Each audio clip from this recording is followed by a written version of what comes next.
What's up, y'all? It's Dr. Paul with Liberty Hill Comics, where I share my passion and experience in comic book collecting, investing, and conservation with you. The growth of the channel and the community this summer has been amazing, and I can't say how much it means to me to be able to share my favorite hobby with all of you, and how much I appreciate all the interactions we've had over the last year. We just accomplished our 800 subscriber goal. So, in appreciation of all of the current subscribers and to get the word out and grow the channel, I'm going to be doing another subscriber giveaway. This is going to be a 1,000 subscriber giveaway, and in honor of the new Ahsoka series dropping on Disney Plus this month, we're going to be giving away this slabbed copy of the very first Star Wars comic to one lucky subscriber. That's right, this is Star Wars #1. In CGC 7.5 with pristine white pages. It's cover dated July of 1977 and adapted from George Lucas's film by Roy Thomas and Howard Chaykin. It's the first appearance of Luke, Leia, Vader, Grand Moff Tarkin, Biggs Darklighter, Stormtroopers, Tusken Raiders, Jawas, Uncle Owen and Aunt Beru, C-3PO and R2-D2, and various others. Howard Chaykin and Tom Palmer collaborated to give us this great cover reminiscent of a movie poster that has been homaged many times and is familiar to nearly all comic book collectors. This comic book went on sale April 12th of 1977, a full 6 weeks before the movie opened in theaters, May 25th of the same year. So comic book fans that read this adaptation got a sneak peek of what was to become perhaps the greatest franchise of all time. Imagine getting this from the drugstore for just 3 dimes. Some people had to pay 3 dimes and a nickel, and they were the lucky ones. If you know, you know.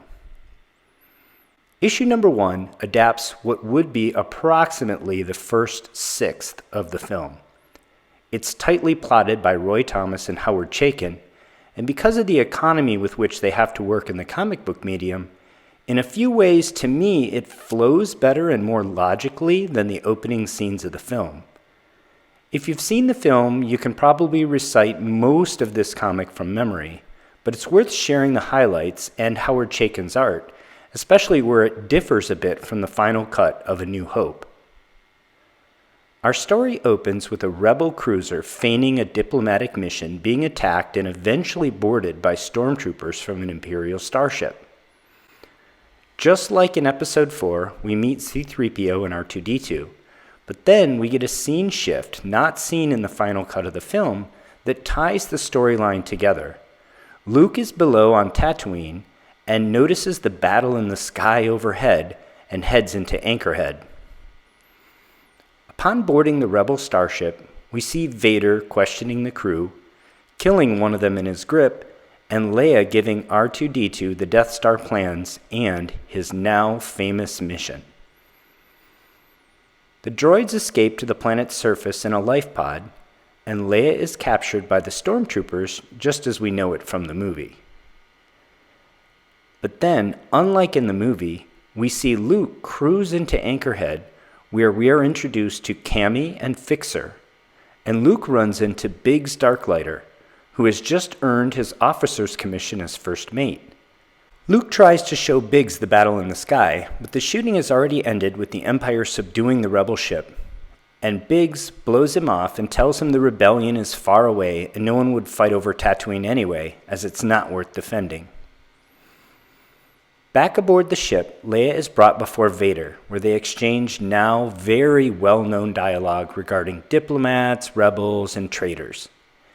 Vader relays orders to take the prisoners for questioning, send a fake distress call for the ship, and vaporize it. They didn't have room for developing the escape pod storyline, so it's abbreviated here.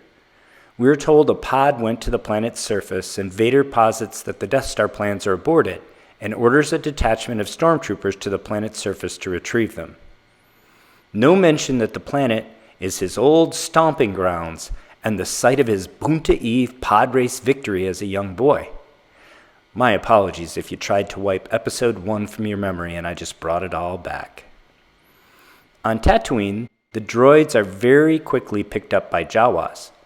Thomas and Chaykin didn't have space to drag it out, so from leaving the pod to the clutches of the Jawas is all accomplished in one page. Then we get a short character development scene that didn't make it into episode 4. We learn that Luke and Biggs are best friends, and that Biggs has just earned his commission from the Academy, but plans to jump ship at the first chance and join the Rebel Alliance, and has other classmates that intend to do the same. He's concerned he'll be drafted into the service of the Empire if he doesn't. Luke laments being stuck on Tatooine, but there's an earnestness to his not wanting to abandon his Uncle Owen that never really comes through in the movies. Luke and Biggs part ways, with Luke thinking he will never see his best friend again. On the Imperial ship, we see the officers gathered to discuss their next moves against the rebels and are introduced to Grand Moff Tarkin, who enters the room with Darth Vader.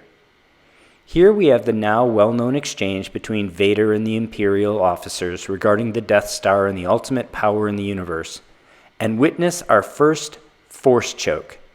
But a nice little touch is that Vader has levitated a cup of coffee to his right hand and is holding it casually as he Force chokes an Imperial officer. No clue is given as to how he drinks coffee through his helmet, though.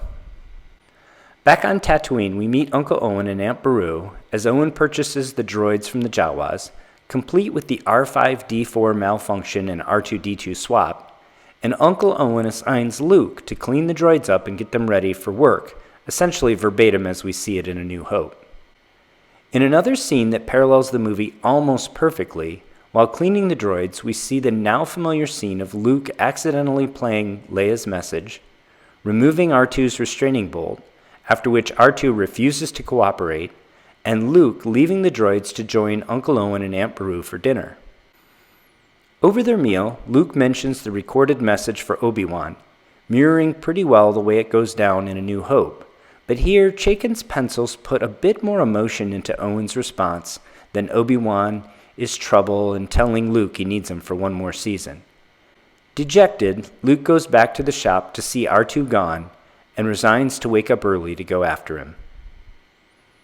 The stormtroopers find the pod the droids took to the surface of Tatooine, and Luke and 3PO set off in search of R2.